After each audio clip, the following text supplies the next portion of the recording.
to begin. You're listening to Magrito Podcast Network, celebrating the culture of Chicanos and Latinos one story and voice at a time. Listen to more Magrito Podcast Network shows over at magrito.net. You're listening to KQBH-LP 101.5 FM, a community service of the Boyle Heights Arts Conservatory, broadcasting live on your FM dial and streaming on kqbhla.com. You're listening to The Social Primate with your host, Eddie Aguirre. And today, my guest is Rosario Calatayud-Serna. Yes. Hi, Eddie. How you doing? Thank you so much for having me on. I'm so excited to chat with you today. No, thank you. I mean, I like having a conversation before we start with my guests, obviously, because I kind of like breaking the ice before we get in front of the microphone, because sometimes it's like, what is going to happen, you know? And like I told you, I walked in here and I felt like I was going to be the one interviewed. I'm all sweating. I'm glad you're here, first and foremost, because I was telling you that I first came across ArtSpace HP back in November. David from Night Flare gave me the opportunity to kind of help him record some interviews with the people that he was having on there for the film festival. Okay. So I was like, let's do it, you know? And it was for the first time ever that I was like, well, this is really cool. Like, I've never seen a space here in Southeast LA outside of like State Gallery with, you know, out there with Gabriel and Enamorado. And I was like, dude, this is really cool. This is fantastic. I feel like there's been a lot of creatives in that area that have always craved this kind of space. And at this point, there is a platform that you've built that validates these experiences and these needs, you know?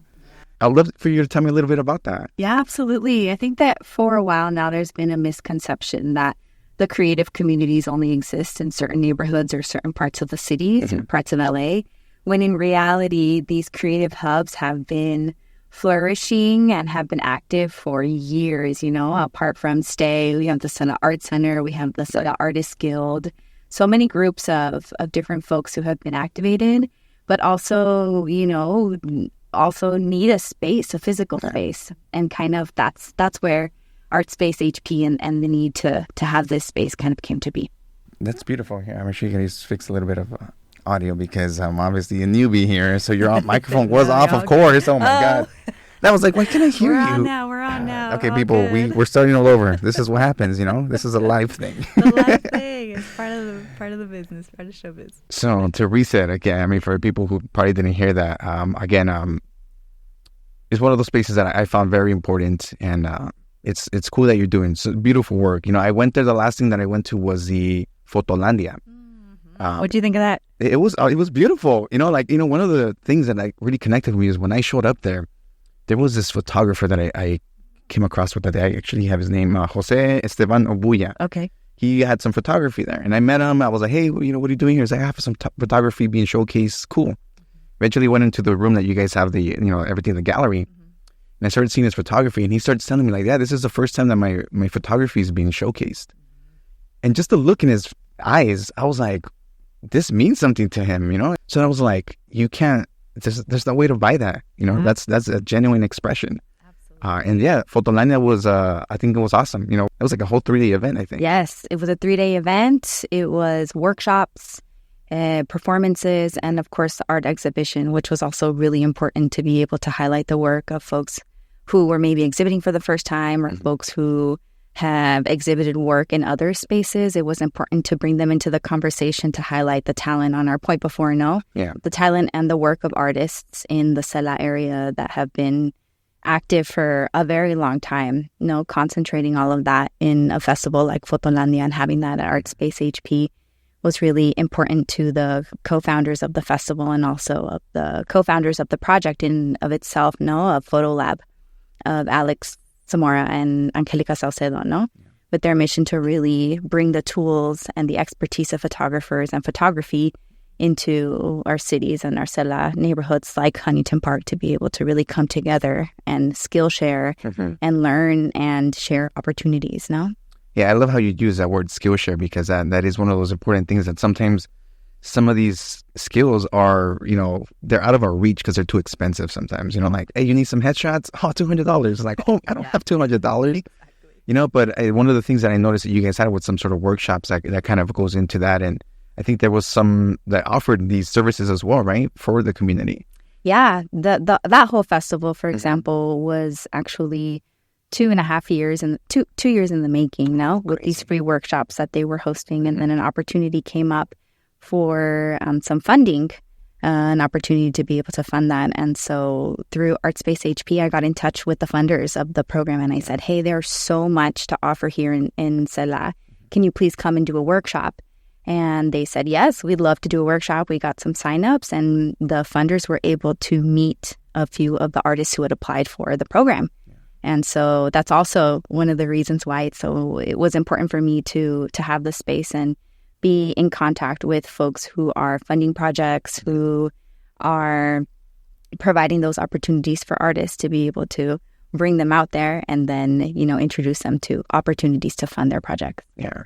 I think that the part that's always kind of tripped me out is at this point, a lot of the people who grew up in that general area or grew up knowing about it kind of have taken it upon themselves now as adults to kind of like stir this change, right? We were just also talking before the show that we have Crucitas, we have the Huntington Park Run Club happening now, and it's like these people and these community members was like, hey, we need these things in our community. Let's start making it. Let's take it upon ourselves to make this space.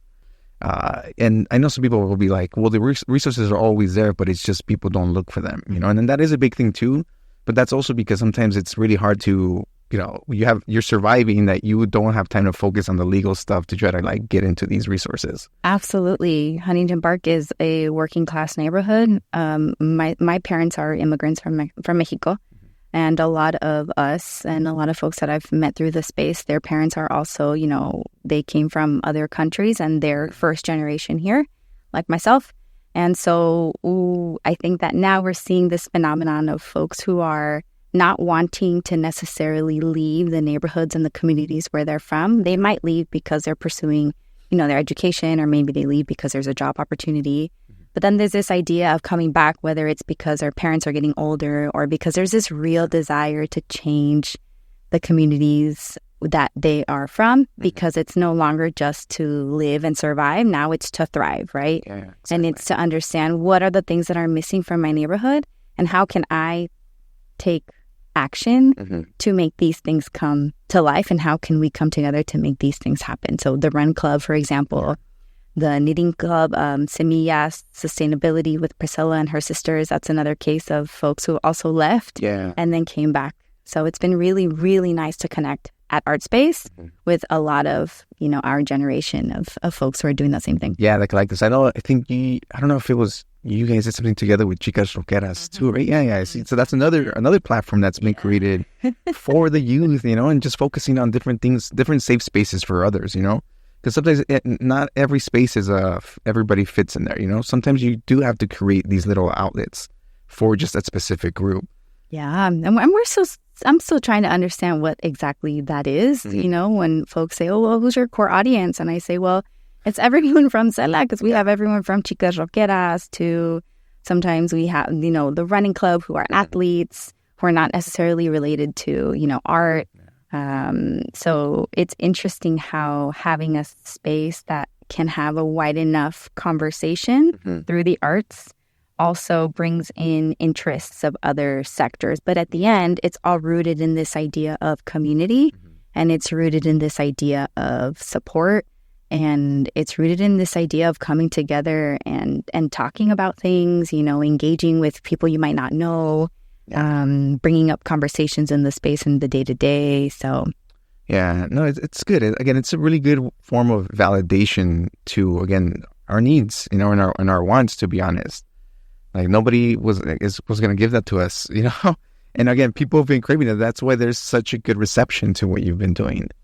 I know. I think another thing that you guys have also been doing is currently housing FTP. Yeah, FTP Cafe and Midnight Books. Oh, okay. Started a residency in March. Also with this idea that I understand, we understand how challenging it can be and what a barrier it can be to formalize, certain aspects, have a brick and mortar. Yeah. But understanding where there can be opportunities for partnerships, that's what came about this. Natasha from FTP Cafe said, hey, we've been, thinking about this idea. What do you think about it? And I said, absolutely. Let's go ahead and try it and let's do it.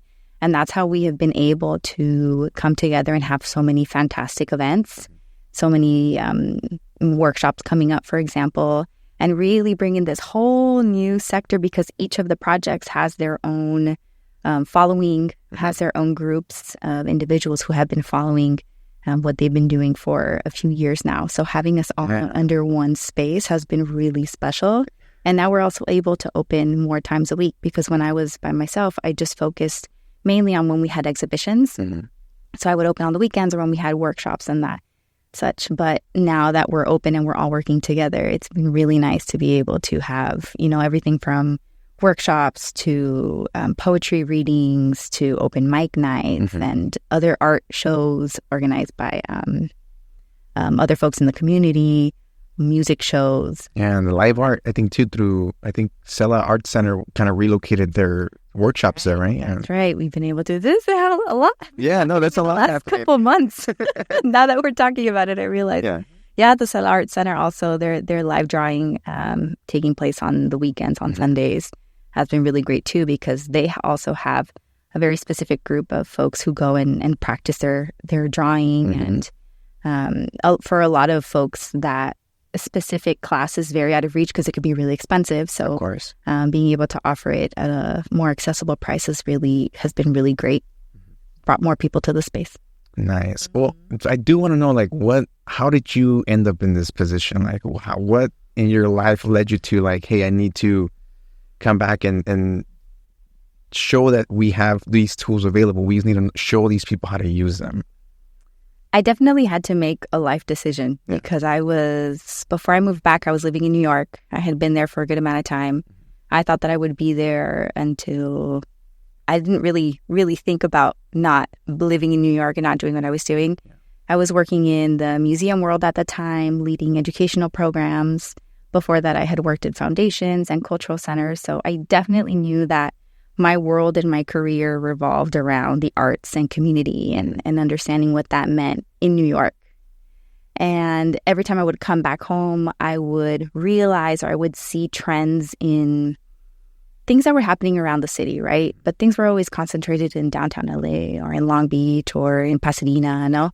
And it was really disheartening for me to say, hey, every time I come out to Sela, I feel it and I see it. I see spaces like Crucitas. I see spaces and have conversations with folks who are starting their own businesses. Why isn't there a space? No?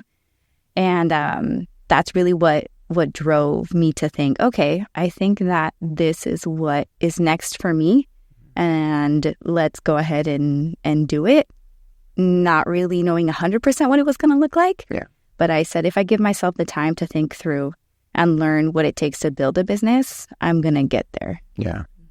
And that's a big first step, because at some point or another, that thought crosses into our heads hey, I want to work for myself. I want to have my own thing. But then when you start really getting into the nitty gritty, you start feeling that that pressure in your stomach where you're like, no, maybe I'll put it off for a couple more weeks, I recently kind of came to, I was in that position recently. I made this decision where I was going to quit my job. And I told the guy April 1st, I was like, I'm going to quit May 1st. That's it. I'm done. After 5-6 years here, I'm done. After I sent the letter out, my resignation letter, immediately hit me oh my God, I only have 30 days. What am I going to do? I have no backup plan. What am I going to do? I just recently had a baby too. So I was like, oh, thank you. I was like, I felt like all this needed to just happen ASAP. But now that it was kind of counting down, I was like, I don't know, what am I going to do? He responds to me a day later and he's like, well, you know what? Give me some time. Can you give me till October? And immediately I was like, all right, let's do it October. Yeah. Because I felt like that was my safe zone. You know what? I can't do a month. Okay, I can do it in 6 months. Absolutely. But I already, I hesitated. That doesn't the equivalent of a hesitation, you're about to jump off a cliff into the water. You hesitate, what happens? You fall down and you stumble, you hurt yourself.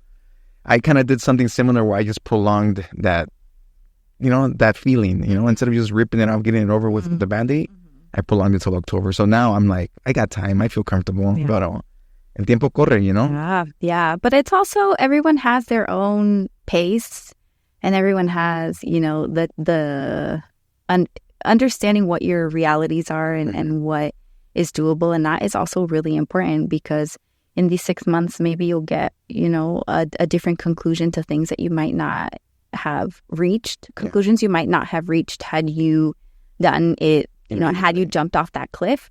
But the same way, you take one decision, you make different conclusions also when you jump off that cliff.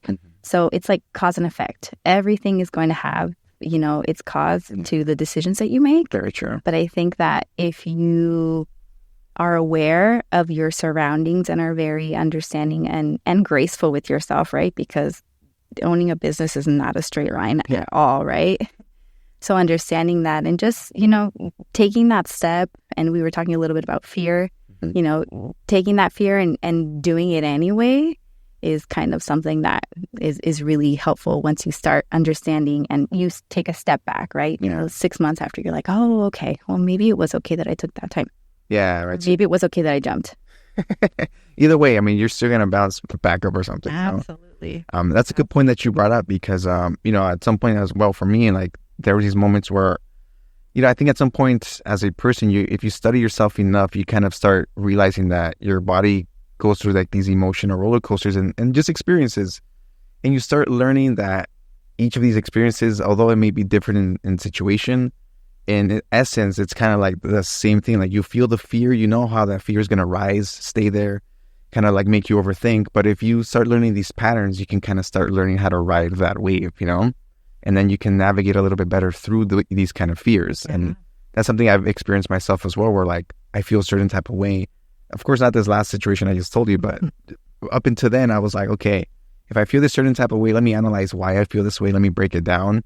And then let me break down how I can ease that tension, and just make a clear-headed decision, if that makes sense. Yeah, no, absolutely. And I think that happens as business owners. I think it happens as creatives as well, as artists. I think that everyone has that little hesitation, understanding those emotions and then just like writing it and then seeing what happens. Yeah. Result of it. And I'm sure you still kind of, come across these type of things at this point still, right? Oh, yeah, absolutely.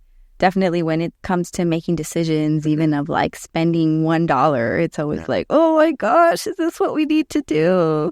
And yes, you just have to go for it and know that one decision is going to open the door to other opportunities. Yeah. Yeah, you grew up exposed to like the arts and all that stuff too, right? Like I think from my understanding, you were pretty involved in some of those. Yeah, recreationally. I was really shy growing up, like extremely shy. Like I was even scared to answer the phone at home. And my sister was quite the opposite. And so we were always together. And I think to rid me of my, timidness, my mom threw me into all kinds of classes. Yeah. So I was in like ballet when I was really young. But then we went to LA Music and Art School to do ballet folklorico, to do tap, to do singing. And then we were part of a children's choir in East LA. Mm-hmm. And then we went to the Colburn School for a few classes. So the arts have always been kind of a part of what I've been exposed to, but never really in a way of like, okay, I have to study it. Like I didn't study an instrument. I didn't study visual arts. Yeah. But I was also very close to my heritage as Mexican. My Mexican community was able to travel there, to where my parents are from and spend time there in the summers with my grandparents. And we've always had a lot of family around. And so I think that those two things, whether or not my family or my parents knew what they were doing, really got me close and a desire to kind of understand what that really meant in my life and what it meant for my ancestors and what it means for our future. So, yeah, and that's funny that you mentioned that because I mean sometimes, I think you had mentioned on that podcast you were on Easy with Friends, right? So no, Easy with Friends. Yeah, that you were saying like, you don't know if your parents were doing that just to, I'm assuming they had to work, they had to work. So they kind of had to have you stay somewhere and stay busy. That's what it was. They were like, I think, yes, go ahead while we finish up all these things we have to do now. Yeah. But yeah, those are the things, again, that instill that stuff, that love and passion for things for yourself, because otherwise how else would you have gotten it, I'm sure like, I've heard a lot of stories with creatives too that sometimes say like, they feel like if they had the arts handed to them at this young age, there's a chance that they may not have been completely for it, because I feel they, at least from my understanding, is that they feel like having these struggles, these like obstacles to be an artist just made their love for it like harder or stronger, even more that push. Like that push, used to kind of thrive out of it. And I think that's, it speaks volumes as well. Even if you're not a creative, like you said, you're still in the process of creating spaces, like you're creating hubs for people, and that in itself, that's huge, because again, it's I look at the nace de ti, and it's like you do it for the greater good in a sense.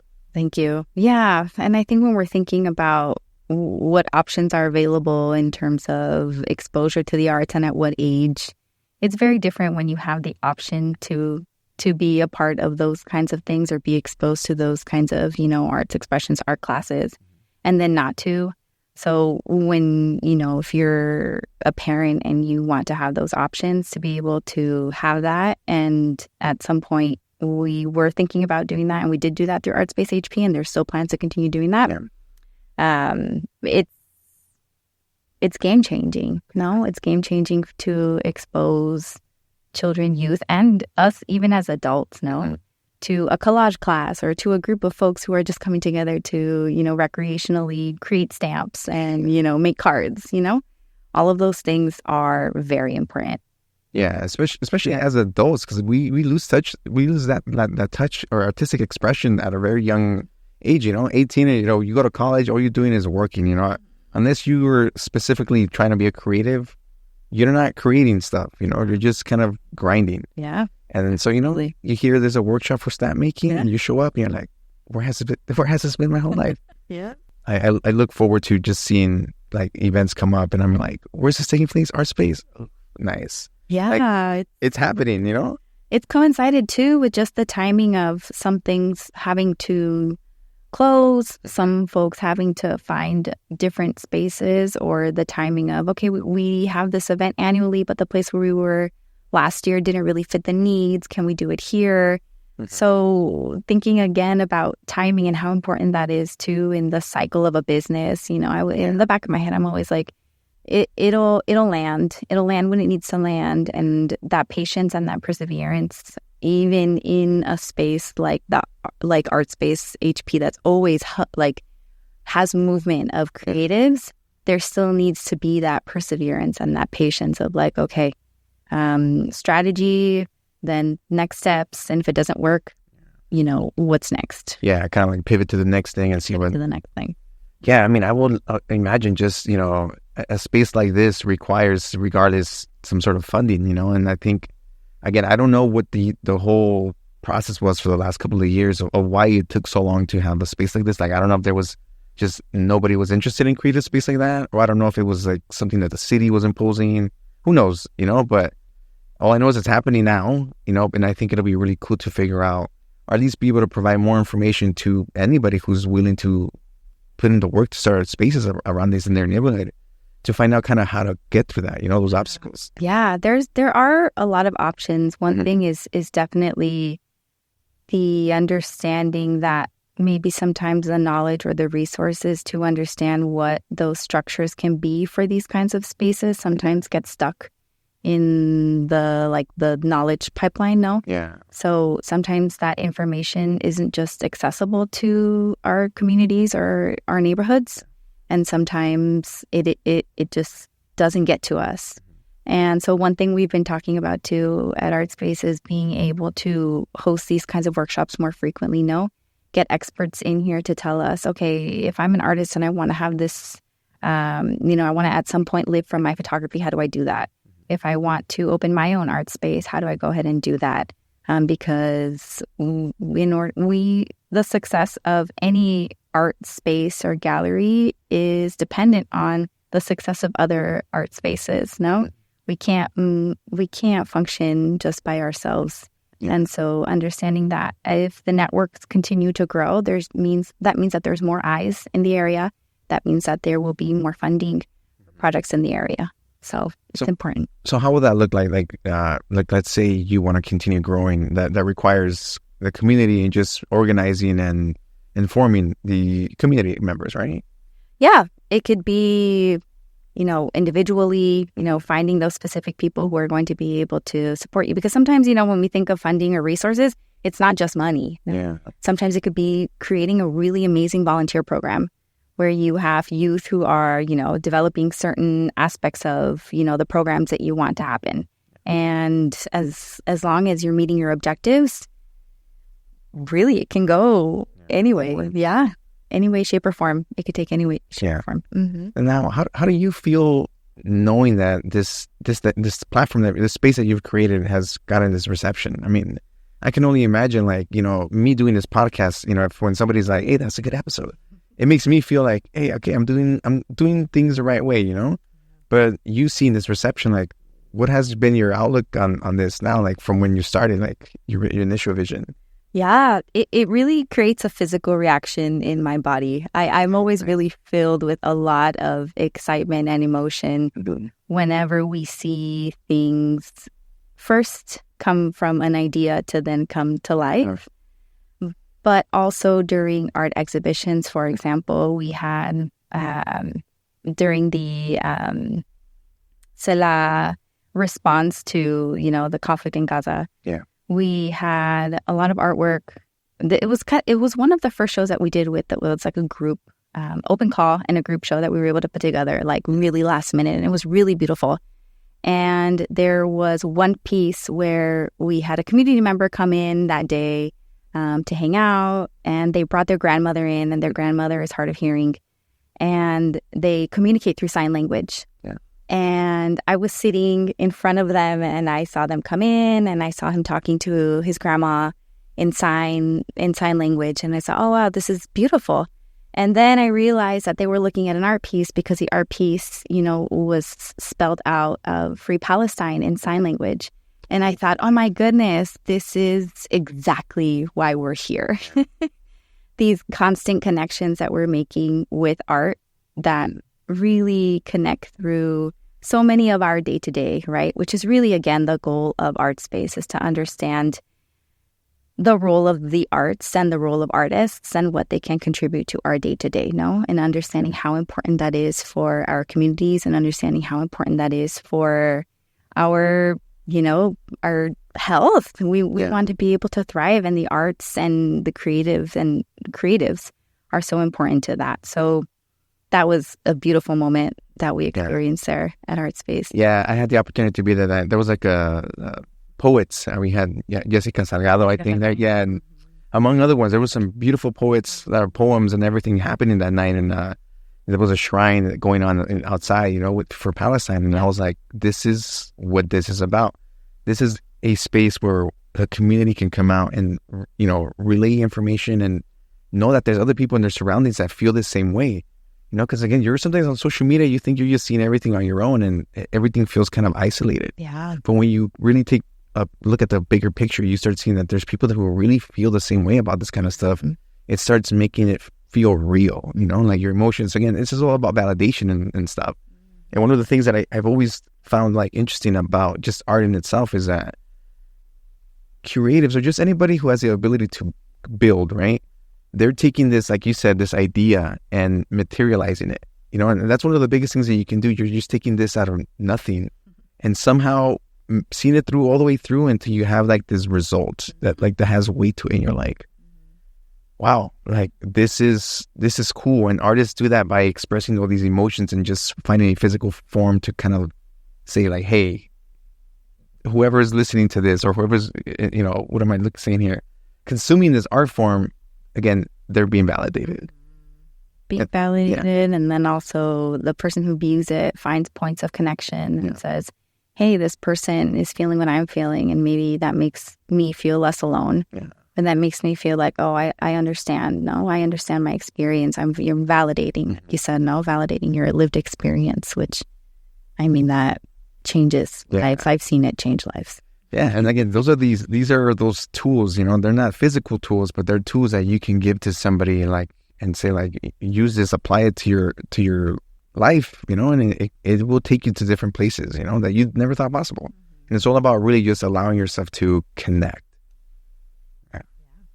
It's cool. I always get a little happy when I'm like talking about this stuff, because again, it wasn't part of my life for a really long time. Like, it was just like I was an individual creative. I saw people, I got a little jealous because they were doing better than me. You know, it's just, you know, these human emotions that happen. But then you get to a point, maybe it's because you get older and you start realizing like everybody's going through the same thing. Like, everybody's creating to express. And these are all real experiences, you know? And when we have the opportunity to make opportunities for other folks who might be feeling the same way. Yeah. Because even you know, inviting folks onto the mic, that also is a way, you know, to share, to validate experiences, but also share knowledge and share understanding, and maybe some things that we don't do, you know, on a day-to-day because we're so consumed by the grind and we have things to do. But this is going to be forever. Yeah. Right? Yeah, no, I that's what I want, you know? What are your plans right now with ArtSpace in general? Like, I know you guys are expanding, I know you guys continue doing workshops, but like, do you have any specific visions for what you see in the next couple of months or years? Yeah, well, we recently produced our the largest production really that we've done with a project called Mi Mexico Querido. That is a live musical, the journey through the heart of Mexico, you know, with tenor Leonardo Sanchez. And we just produced that at Carnegie Hall in New York City 2 weeks ago. And that was a huge accomplishment for ArtSpace HP for many reasons. One being the fact that we were able to take the name of ArtSpace HP and the city of HP, you know, to one of the most prestigious theaters in the world, you know? And then, like, that was on the technical and the administrative side that we were able to do that. But then also understanding this idea of ArtSpace HP is also like a hub for cultural production, or because I've been thinking a lot recently about how, for a long time now actually, about who gets to dictate what is culture, who gets to dictate, you know, what we not only consume, but what we identify with as Latinos, Latinx, Latinx, folks living in the United States, with a lot of us still feeling connected to the roots of our parents or our grandparents. And so this project really is special in that because it's a musical project, but it's also kind of like a platform in understanding how the new generations of musicians and cultural producers like myself are understanding this, and how we can bring all of these themes of identity, but also artistic excellence, dedication to your craft, and also highlighting role models, no?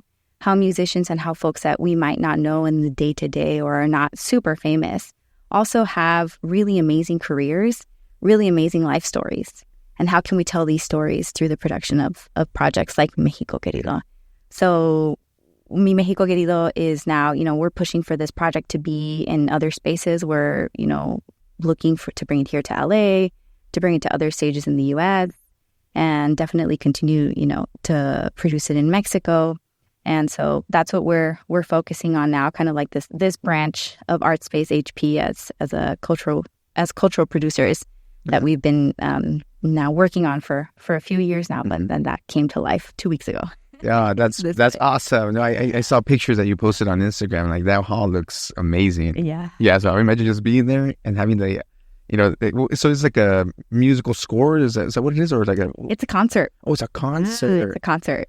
It's a concert, but what's so cool about this is that it's completely custom to the project. So the arrangements are made with the artistic director and with the music ensemble of musicians. They came together to create I'm thinking in Spanish now, las partituras, the scores, yeah, to the music, no? And then with the projection, with the lights, with the choice of the song selection to really tell that story of my Mexican heritage and the Mexican heritage of the ensemble and everyone related to the project. And so we do have some videos that we're working on. We're really excited about that.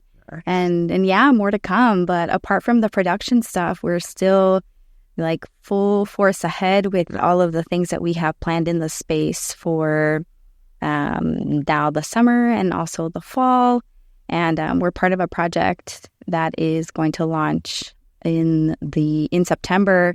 I'm not sure how many details I can give about that, but I will definitely share. Yeah. Stay tuned, because it's also something very beautiful that we're really excited to be a part of. I love how busy you stay, you know? You're like, oh, you need some rest too, but it's very important. Yeah. I talk a lot with about that with, you know, our group of creatives who are always hanging out in the space, that how important it is to rest. And I've definitely been feeling it, but definitely trying to prioritize that, because that's really where the creativity comes from Yeah. from understanding that balance of work and rest. Yeah, because once you burn out, you want to burn out, and you feel like that for a couple of days, and that's which is okay too. It's normal, but you feel it like different when you let yourself just burn out. You're like, I need to get away from all this for a few days. Yeah, absolutely. Yeah, I like the question that you posed earlier about like who dictates culture, because that's important. Sometimes certain institutions or certain organizations kind of want to force culture to happen, but it's like, nah, that's not how it goes. You can't dictate what's going to become the thing. And a lot of the times I feel like do-it-yourself movements, organizations, kind of like the ones that you've been kind of helping in this platform. Those are the ones that are building that culture. Like we're all building culture in different little ways, and that is so cool because we don't know we're building it until somebody tells us we are. Yeah, until someone comes and joins you and says, oh, I've been, listening to people talk about this event that's taking place, or these groups of people who are coming together to make this happen. But yeah, it's, it's such a huge thing to think about, no? How culture moves, how culture shifts. But yeah, no one can dictate what's going to. And it's easy to think like, oh, because it's on social media, that's what's cool and that's what's happening. No, but it's almost like we live in different worlds all the time. And we're coming like in and out of realities with our phones all the time. Yeah. But then also with our human connections, like you can't replace the human connection. You can't replace what you see, in a physical space versus watching a video. They're completely different experiences, right? Yeah.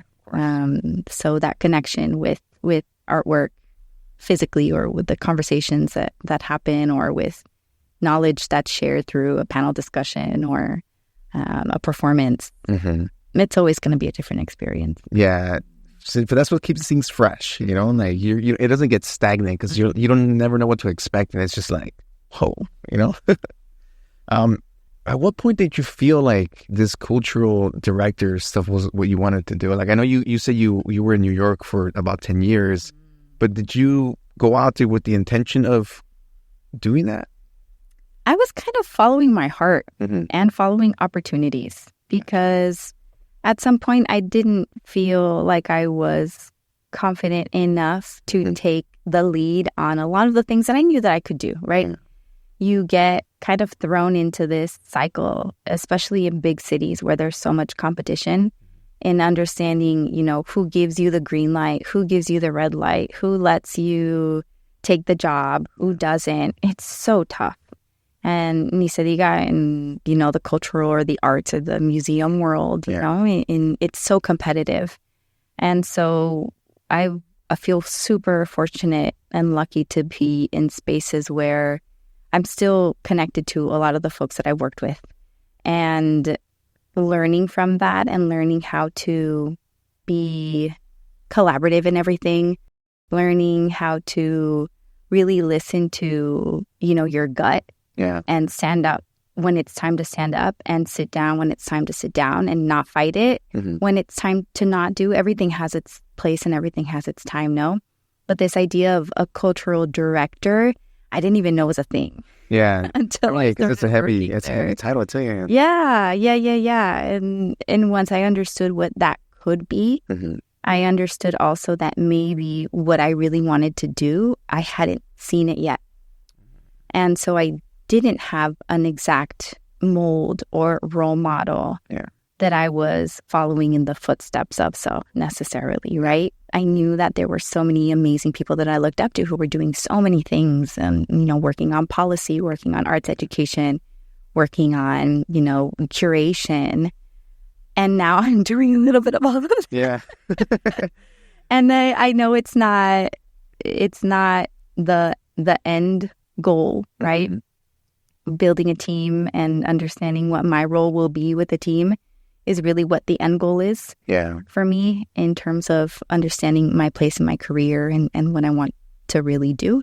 But I feel so fortunate and so lucky that ArtSpace HP is this lab for what is needed and for what we do as a community. And Salah. That's cool. I mean, because it sounds like you basically just took on you took on the work, you took on the efforts, and like you've been trying to fill these shoes of what it means to be a founder, and you took it upon yourself to just say, hey man, the shoes don't fit right now, but I'm gonna make sure they fit. Like, and that's what's cool, because that to me, I always kind of relate this to like an attitude of what like punk is like. You just take it upon yourself. Like you don't have to have a mohawk and spiky leather clothes to have that attitude. I love that. That attitude just comes from that. It's just the attitude. Punk's an attitude, at least from what I heard. But and that is what kind of separates the people who take it upon themselves to become and step up to the leadership role. Because sometimes you don't feel comfortable being called a leader, or you don't feel like you're this thing. But it's until somebody finally sees it in you that says like, hey, what you're doing, those are leadership skills, and you're like, what? Like, oh my God, I never knew. And then you finally start kind of like chipping away at like what that means to you and how you kind of want to be a role model, because you are a role model as well. Somebody looks at your story and you're like, Rosario, look what she's doing. But you're like, no, I'm just Rosario. Like you, I just feel like I'm doing my thing. Yeah, so we're just doing a thing. But to somebody, this is an influential story, Yeah, definitely. When you say it like that, and if I think about what kind of, I don't want to say legacy because that's such a huge word. Yeah. But what kind of affects our actions, my actions, the actions of folks doing work out of ArtSpace HP, if that can change mindsets or that can open up opportunities for other folks, then that's amazing. That's really what the goal is too. No? Yeah, and I think that speaks again for the evolution or the maturity as a person too, because like I mentioned earlier, there was a point in my life where I would just get jealous because I saw people getting opportunities that I was like, why isn't that me? Yeah. But then you grow up, you mature, and you're like, let them have their flowers. Like your time will come. You keep doing your thing, and eventually somebody's going to recognize what you've been doing, and then everything kind of balances out.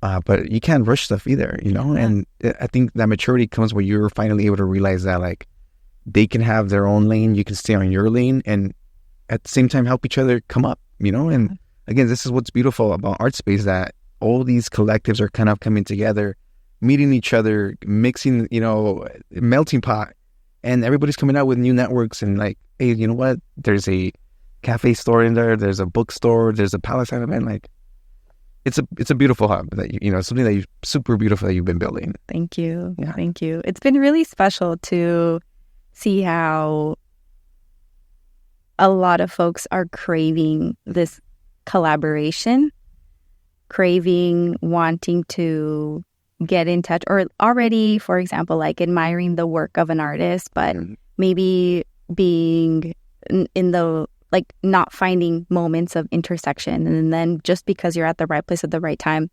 overheard so many conversations of like, oh my gosh, I've been following your work for so long and it's so fun. I mean, so exciting to finally meet you in person, no?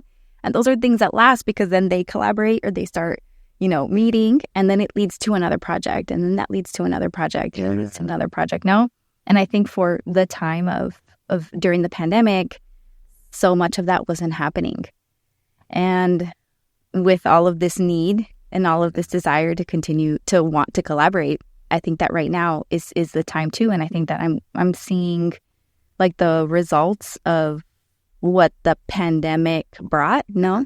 And all of these things that are now happening and the exchanges that are occurring because we were not able to do that for so long. Yeah, no? We just gotta get it out. Yeah. Exactly. Yeah, no, I've mentioned this plenty of times on the podcast, but the Stella Arts Festival in the Riverbed, like that to me was the first taste of like, whoa, something's happening here. And like, again, since then, it's just been building up slowly, and I'm excited to see where things are going to be moving forward towards in the future, especially in Stella, because that's where I'm from. So that's my main focus, because that's the neighborhood that affects whatever, my life gets affected by whatever happens in that neighborhood and community. So yeah. Again, it's so cool, man. I've been seeing it so cool the whole episode, but it really is, because like you said, it's been deprived for us for so long. Like I think it's time finally for us to kind of like take it upon ourselves to write our own story, about all of this. to write our own stories, to contribute, to if that is what we need, also to support, right? Yeah. To show up to exhibitions, to show up for events. Yeah. If there's an opportunity to, support your local artists, do it. Show up for performances, do it, because that's the only way that we can also guarantee that there will be eyes and there will be more attention on the things that artists and creatives are doing. Have you heard about the new Sela Art Center? Yeah, it's in Southgate, right? Cultural Center, yeah. Yes, it's a huge campus that's being built, and that is amazing. Yeah. It's exciting to see what that will look like. And, it is a long-term project, but it's, again, going to contribute so much to what we see in the arts and the Sela area. It definitely is. I mean, I've seen photos of what the projection or what the building may look like, or the facility, and it looks like it's like state-of-the-art stuff for Sela, and I'm like, what? This is so cool, Southgate, and I mean, there's different areas in Sela that have like these workshops. Like, I know Southgate has like their arts museum, and like they do workshop as well, and they do the arts art walk. I think once every year or something. The staff there is great. Yeah, it's cool. So I'm glad that this is still going on, and I hope that this just kind of shows everybody in these neighborhoods, like, we need to create these spaces more. Like, even if it's like, honestly, even dance, like singing, like any creative expression, I think we need a space for. So anybody here who's thinking of opening up a singing class in Cudahy, let's just do it. Yes. Find somebody to collaborate with, and you have the community support, for whatever it is. Yeah, and the invitation is open to anyone who wants to host workshops at ArtSpace HP. Find a way to do that. We are very flexible in understanding what the goals are for each person and what the needs are for each person. So if the first few classes need to be, if your goal is to just have classes for free for community, we'll find a way to make it happen. Yeah. No, that's awesome. Yeah. Rosario, we're at that time.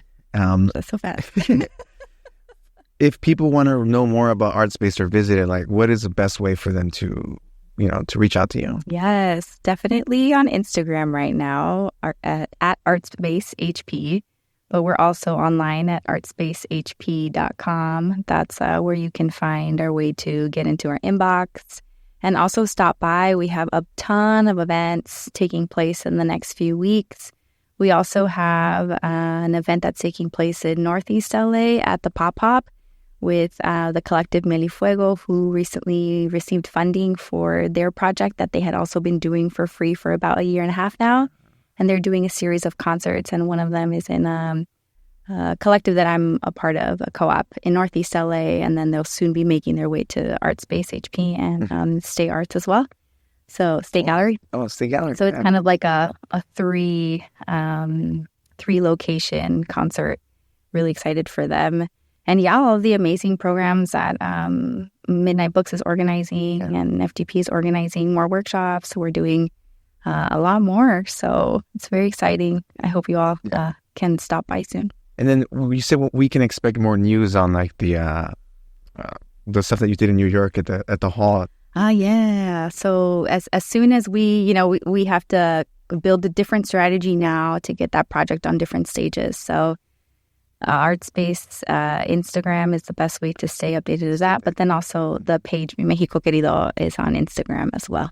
Awesome. Well, again, Rosario, thank you so much for everything you've been doing for the community too. I feel like it's important to let you know that you need your flowers as well. I'm sure you get it all the time, but as somebody from the community, like it's awesome to see that there's people out there willing to put in the work to make these places thrive.